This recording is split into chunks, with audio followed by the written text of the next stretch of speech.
The Dauntless Girl. There was a girl named Mary who worked for a farmer.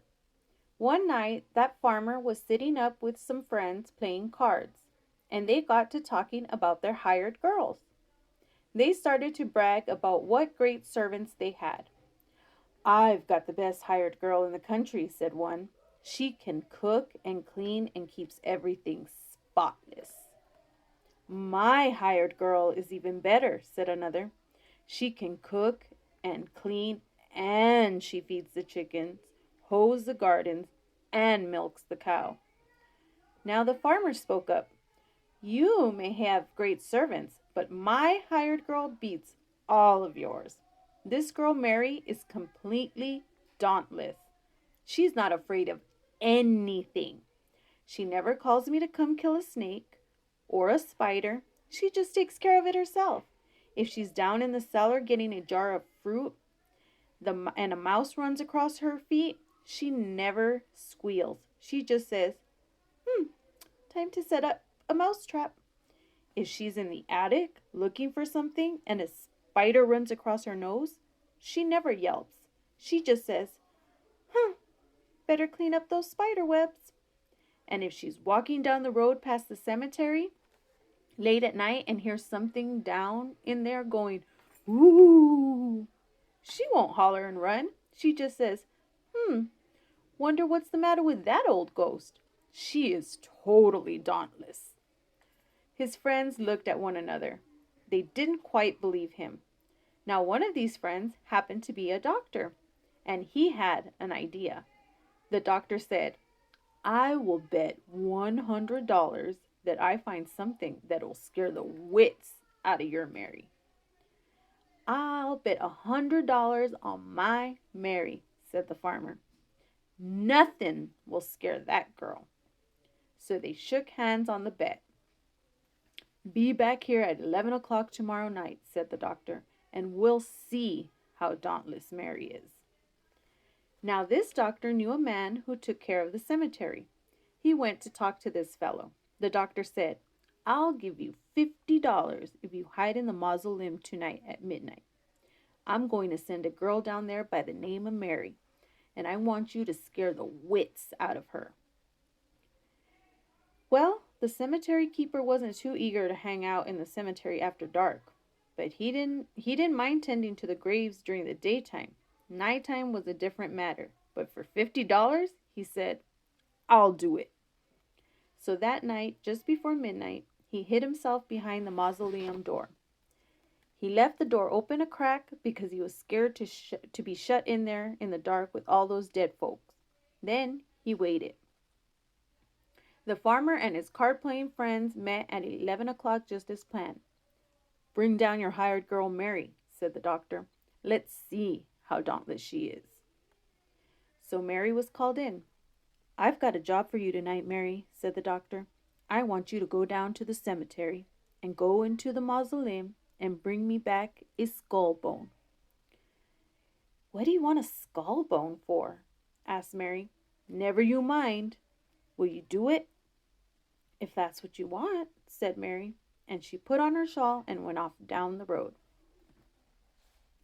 It was just midnight when she reached the cemetery. The mausoleum door was open a crack. "Well, that's luck," said Mary. "It's unlocked." She pushed the door open wide. There was no light inside, but the moonlight shone in the door enough for her to see shelves from floor to ceiling all around that room. And on every shelf, piles of dead people's bones. Mary walked right in and looked around. Picked up a bone. "No, that's a shin bone." Picked up another. "No, that's an arm bone." Picked up another. "Looks like a shoulder bone." Bent over and picked up another. "There's a head bone." She put the bone under her arm and started out the door. But just then that old fellow hiding behind the door started in. "Ooh, put that back. That's my father's skull." "Oh, sorry about that," said Mary, and she put the skull bone back, looked around and picked up another one. tucked it under her arm, and started to leave. Oh, put that back.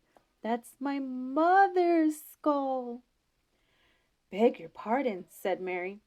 She put that one back and looked around to find another, tucked it under her arm.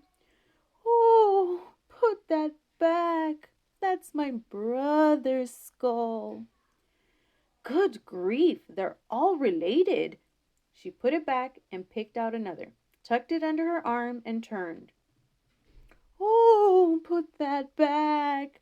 That's my sister's skull.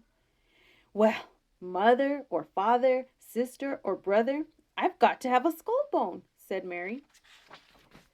And she stuffed it under her arm, walked out, and closed the door. As soon as she closed that door, the old ghost inside started hollering, Hey, hey, let me out. Whoa, whoa, open the door. Whoa, wait, open the door. It's dark in here. Oh, open the door.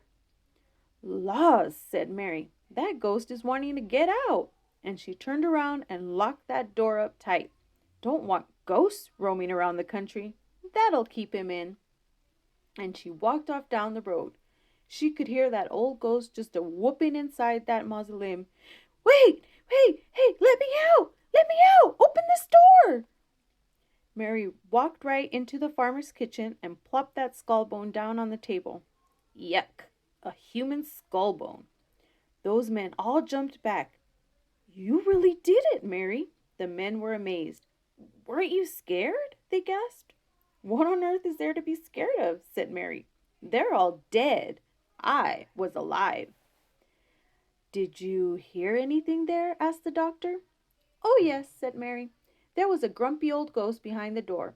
He kept hollering about his mother and his father and his sister and his brother. But I told him I had to have a skull bone, so I just took one and left. He wanted to get out when I left, but I locked that door up tight.